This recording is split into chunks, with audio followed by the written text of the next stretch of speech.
चैत्र अमावस्येचे आपल्या हिंदू धर्मामध्ये अनन्यसाधारण महत्त्व आहे। या दिवशी स्नानासह पितरांच्या श्राद्ध तर्पणाला विशेष महत्त्व दिले जाते। मान्यतेनुसार या दिवशी पितरांच्या निमित्ताने श्राद्ध आणि तर्पण केल्याने मनातील सर्व इच्छा पूर्ण होतात। पितरांच्या आशीर्वादाने सुख समृद्धी प्राप्त होते। या दिवशी पवित्र नदीत स्नान करायला विशेष महत्त्व दिलं जातं। यंदा 2025 मध्ये चैत्र अमावस्या ही 27 एप्रिल म्हणजेच उद्या रविवार या दिवशी साजरी केली जाणार आहे। अमावस्या तिथीला आपल्या हिंदू धर्मात अनन्यसाधारण महत्त्व दिलं जातं। प्रत्येक महिन्यामध्ये अमावस्या येते आणि प्रत्येक अमावस्येचं विशिष्ट महत्त्व असतं। तर अशाच पद्धतीने चैत्र महिना हा सुद्धा खूप महत्त्वाचा असतो। या चैत्र महिन्यामध्ये अनेक प्रकारचे सण सुद्धा आपण साजरे करत असतो। चैत्र नवरात्र आलं, रामनवमी आले, असे अनेक सण आपण साजरे करतो। त्याच पद्धतीने चैत्र अमावस्येला सुद्धा अनन्यसाधारण महत्त्व देण्यात येतं। या दिवशी जर आपण काही उपाय केले तर आपल्या मनातील इच्छा पूर्ण होतात। त्याचबरोबर घरातील जे काही पितृदोष आहे तर तो नष्ट होऊन आपल्या घराची, पतीची, मुलांची भरभरून प्रगती होत असते। घरातील पैसा हा घरामध्ये स्थायी स्वरूपात राहत असतो। तर अशा पद्धतीने आपल्याला काही उपाय या दिवशी करायचे आहे। त्यातलाच एक अतिशय प्रभावी उपाय म्हणजे आपल्याला उद्या अंघोळीच्या पाण्यामध्ये ही एक वस्तू टाकायची आहे। त्यामुळे काय होईल तर आपल्या मनातील कठीणातील कठीण इच्छा पूर्ण होतील। आपल्या 7 पिढ्यांचा पितृदोष, दारिद्र्य नष्ट होईल। जीवनामध्ये सुख, शांती आणि समृद्धी येईल। तर हा उपाय कसा करायचा, कोणत्या पद्धतीने करायचा याबद्दलची संपूर्ण माहिती आज या व्हिडिओमध्ये मी तुमच्याबरोबर शेअर करणार आहे। त्यामुळे व्हिडिओ हा स्किप न करता शेवटपर्यंत पाहत रहा। चॅनलवरती नवीन असाल तर सबस्क्राईब करा आणि असेच नवनवीन व्हिडिओ बघण्यासाठी बेल आयकॉनलाही प्रेस करा।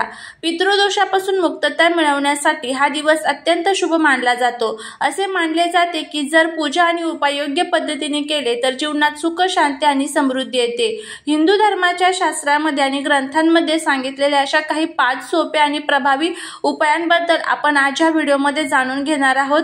आणि चैत्र अमावस्येला हे केल्याने पितर प्रसन्न होतात आणि त्यांचे आशीर्वाद कायम आपल्याला मिळत असतात। त्यातला पहिला उपाय म्हणजे आपण पिंडदान किंवा तर्पण या दिवशी आपण आपल्या पूर्वजांसाठी करायचं आहे। त्याचबरोबर पिंपळाच्या झाडाची पूजा आपल्याला करायची आहे। तिसरा उपाय म्हणजे गरिबांना आपल्याला दान करायचं आहे। यथाशक्ती तुम्ही दान करू शकता। तुम्हाला अन्नदान, वस्त्रदान, निवारादान जे शक्य होईल ते तुम्ही दान करू शकता। त्यानंतर चौथा उपाय म्हणजे गंगाजल आणि काळे तीळ तांब्याच्या भांड्यामध्ये पाणी घेऊन त्यामध्ये मिक्स करून तुम्हाला ते सूर्यदेवाला अर्पण करायचं आहे। यामुळे आपल्या पूर्वजांच्या आत्म्याला आणि आपल्या जीवनामध्ये सकारात्मक ऊर्जा जी आहे तर ती प्रदान होत असते। तर हे सोपे उपाय तुम्हाला चैत्र अमावस्येच्या दिवशी करायचे आहे। आणि त्यानंतर हा जो उपाय आहे तर तो देखील आपल्याला करायचा आहे। आपल्या हिंदू धर्मात आंघोळीला विशेष महत्त्व देण्यात येतं। बघा, आंघोळ केल्यामुळे आपला मन, आत्मा आणि त्याचबरोबर आपलं संपूर्ण शरीर हे पूर्णपणे पवित्र होत असतं। आंघोळीचे अनेक नियम आपल्या हिंदू धर्मात आपल्याला सांगितले जातात। त्यामध्ये 4 प्रकारच्या अंघोळी आपल्या जीवनात असतात। सर्वात पहिली अंघोळ असते ते म्हणजे देव अंघोळ, त्यानंतर मुनी अंघोळ, त्यानंतर मानव अंघोळ आणि त्यानंतर राक्षसांची अंघोळ। तर अशा पद्धतीचे अंघोळींचे वर्णन केलेले आहे। आणि कोणती अंघोळ कोणत्या वेळेमध्ये करावी हे सुद्धा आपल्याला आपल्या धर्मग्रंथांमध्ये सांगितलं जातं। ज्या वेळेस अमावस्या तिथी असते त्यावेळेस पवित्र नदीमध्ये स्नान करायला विशेष महत्त्व दिलं जातं। पण आत्ताच्या सध्याच्या या धावपळीच्या जीवनामध्ये प्रत्येकाला ते शक्य होत नाही की आपण पवित्र नदीमध्ये स्नान करावं किंवा मग आपल्या आजूबाजूला नदी नसते। अशा अनेक समस्या आपल्या जीवनात येत असतात। त्यासाठीच आपल्या धर्मग्रंथांमध्ये, ज्योतिषशास्त्रात आणि वास्तुशास्त्रामध्ये हे प्रभावी उपाय घरच्या घरीच कशा पद्धतीने करावं त्याचं वर्णन केलं जातं। तर असाच हा प्रभावी उपाय उद्या आपल्याला करायचा आहे। तर हा उपाय आपल्याला कोणत्या वेळेत करायचा, कसा करायचा याची संपूर्ण माहिती आपण जाणून घेऊया। त्यामुळे व्हिडिओ हा स्किप न करता शेवटपर्यंत पाहत रहा। चॅनलवरती नवीन असाल तर सबस्क्राईब करा आणि असेच नवनवीन व्हिडिओ बघण्यासाठी बेल आयकॉनलाही प्रेस करा। त्याचबरोबर कमेंटमध्ये ओम पितृदेवाय नमः लिहिला अजिबात विसरू नका, जेणेकरून तुमच्या पूर्वजांची तुमच्यावरती भरभरून कृपा होईल। उद्या तुम्हाला हा उपाय कशासाठी करायचा आहे? तुम्ही खूप कष्ट करताय, मेहनत करताय, पण तरी तुम्हाला कष्टाचं, मेहनतीचं फळ मिळत नसेल. त्याचबरोबर काही असा शत्रूंचा त्रास जो आहे तर तो तुम्हाला होत असेल.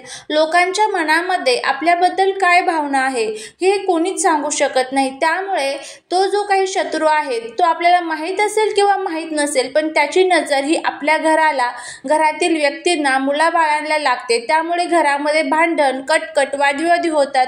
त्याचबरोबर घरामध्ये सतत आजारपण येत असतं. घरामध्ये आपण कोणतंही काम हातामध्ये घ्या, त्यामध्ये आपल्याला यश हे कधीच मिळत नाही. अशा ज्या काही आपल्या अनेक समस्या येतात बघा, घरामध्ये आलेला पैसा हा घरामध्ये टिकतच नाही. सतत तो आजारपण किंवा अडचणींमध्ये खर्च होऊन जात असतो. या ज्या काही समस्या आपल्या अवतीभोवती असतात त्या सर्व समस्या दूर करण्यासाठी, जीवनातील सर्व त्रास संपवण्यासाठी आपल्याला हे प्रभावी असे उपाय करायचे असतात. तर आता हा उपाय कसा करायचा ते आपण जाणून घेणार आहोत. त्यासाठी व्हिडिओ हा स्किप न करता शेवटपर्यंत पाहत राहा आणि त्याचबरोबर कमेंटमध्ये जय माता लक्ष्मी लिहायला अजिबात विसरू नका. उद्या सकाळी तुम्हाला लवकर उठायचं आहे आणि लवकर उठून सर्वात प्रथम माता लक्ष्मी, भगवान विष्णूंचं स्मरण करायचं आहे आणि त्यानंतर तुम्हाला अंघोळ करायची आहे. आता हा जो उपाय आहे तर तो तुम्हाला सकाळी 8 वाजायच्या अगोदर करायचा आहे बघा, कारण 8 नंतरची जी अंघोळ असते तर ती राक्षसांची अंघोळ मानली जाते. त्यामुळे नेहमी तुम्ही ज्या वेळेस रोज अंघोळ करता त्यावेळेस ती आपली अंघोळ सकाळी 8च्या अगोदरच झाली पाहिजे, हे नेहमी लक्षात ठेवा. आणि हाही उपाय तुम्हाला 8च्या अगोदरच करायचा आहे.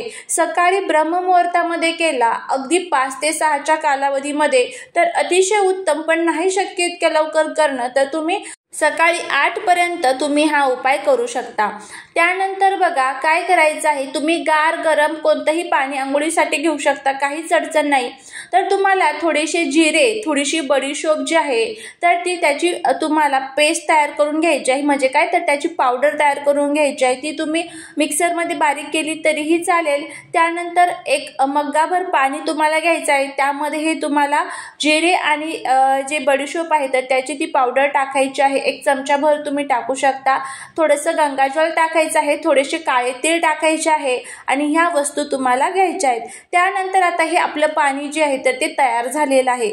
त्यानंतर घरातील प्रत्येक व्यक्तीच्या अंघोळीच्या पाण्यामध्ये हे जे पाणी आहे तर ते तुम्हाला थोडं थोडं टाकायचं आहे आणि अंघोळ करत असताना तुम्हाला ओम पितृदेवाय नमः या मंत्राचा जप करायचा आहे. किंवा मग जर आता तुम्हाला हा मंत्र येत असेल तर या मंत्राचं सुद्धा पठण करू शकता. मंत्र अशा पद्धतीने आहे, गंगेचे यमुनेचे व गोदावरी नर्मदा सिंधू कावेरी जलस्मिन् सिंधी कुरु. हा जो मंत्र आहे तर तो अंघोळीचा मंत्र आहे. हा मंत्र तुम्हाला गुगलवरती मिळून जाईल. तुम्ही या मंत्राचं देखील पठण करू शकता. तर अशा पद्धतीने तुम्हाला हा जो उपाय आहे तर तो करायचा आहे. त्यानंतर तुम्हाला भगवान विष्णू आणि माता लक्ष्मीला प्रार्थना करायची आहे. जीवनातील जे काही दुःख, संकट असेल ते दूर करा. मनातील ज्या काही इच्छा असतील तर त्या पूर्ण करा अशी आपल्याला प्रार्थना करायची आहे. 7 पिढ्यांचा जो काही पितृदोष असेल तो दूर करा अशी ही प्रार्थना करायची आहे. तर नक्की तुम्ही हा जो उपाय आहे तर तो करून बघा, नक्कीच तुम्हाला त्याचा फायदा होईल. चालेली सेवा ही महाराजांच्या चरणी रुजू करते. व्हिडिओ जर आवडला असेल तर लाईक, शेअर आणि सबस्क्राईब करायला विसरू नका. भेटूया पुढच्या एका छानशा नवीन व्हिडिओत एका नवीन माहिती सोबत. श्री स्वामी समर्थ.